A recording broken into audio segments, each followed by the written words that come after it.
Le pape François est mort. Tristesse au Vatican. Le chef de l'Église catholique, à la tête de 1,3 milliard de fidèles, a succombé à des complications respiratoires après une hospitalisation pour une pneumonie pulmonaire. Un jour avant son décès, le pontife a salué les fidèles une dernière fois depuis le balcon de la basilique Saint-Pierre. Affaibli mais digne, il a offert sa bénédiction en fauteuil roulant. Élu en 2013, il était le premier pape jésuite et le premier venu des Amériques. Son pontificat restera marqué par des réformes courageuses, une proximité rare avec les fidèles et un engagement fort pour la planète. Le monde catholique entre en deuil. Un pape d'écoute, de compassion, d'humanité. Son départ marque la fin d'une ère. L'Église s'apprête désormais à tourner une nouvelle page.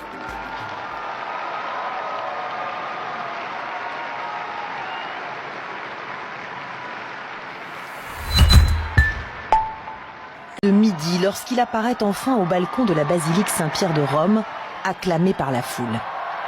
Visiblement éprouvé et à bout de souffle, il ne prononce que quelques mots. Cari fratelli e sorelle, buona Pasqua.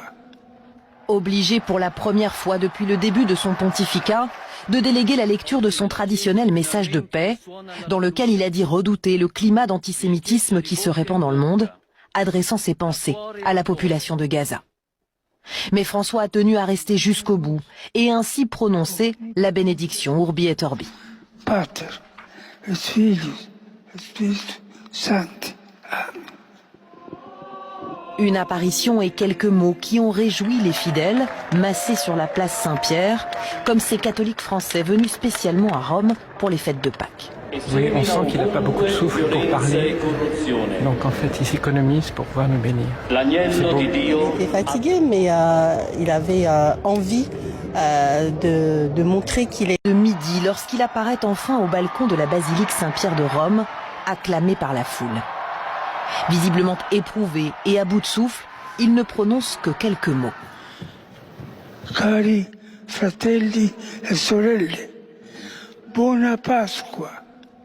Obligé pour la première fois depuis le début de son pontificat de déléguer la lecture de son traditionnel message de paix, dans lequel il a dit redouter le climat d'antisémitisme qui se répand dans le monde, adressant ses pensées à la population de Gaza. Mais François a tenu à rester jusqu'au bout et ainsi prononcer la bénédiction Urbi et Orbi. Pater, et Filius, et Spiritus Sancti. Amen. Une apparition et quelques mots qui ont réjoui les fidèles, massés sur la place Saint-Pierre, comme ces catholiques français venus spécialement à Rome pour les fêtes de Pâques. Oui, on sent qu'il n'a pas beaucoup de souffle pour parler, donc en fait il s'économise pour pouvoir nous bénir. Il était fatigué, mais il avait envie de montrer qu'il est... Le pape François est mort. Tristesse au Vatican. Le chef de l'Église catholique, à la tête de 1,3 milliard de fidèles, a succombé à des complications respiratoires après une hospitalisation pour une pneumonie pulmonaire. Un jour avant son décès, le pontife a salué les fidèles une dernière fois depuis le balcon de la basilique Saint-Pierre. Affaibli mais digne, il a offert sa bénédiction en fauteuil roulant. Élu en 2013, il était le premier pape jésuite et le premier venu des Amériques. Son pontificat restera marqué par des réformes courageuses, une proximité rare avec les fidèles et un engagement fort pour la planète. Le monde catholique entre en deuil. Un pape d'écoute, de compassion, d'humanité. Son départ marque la fin d'une ère. L'Église s'apprête désormais à tourner une nouvelle page.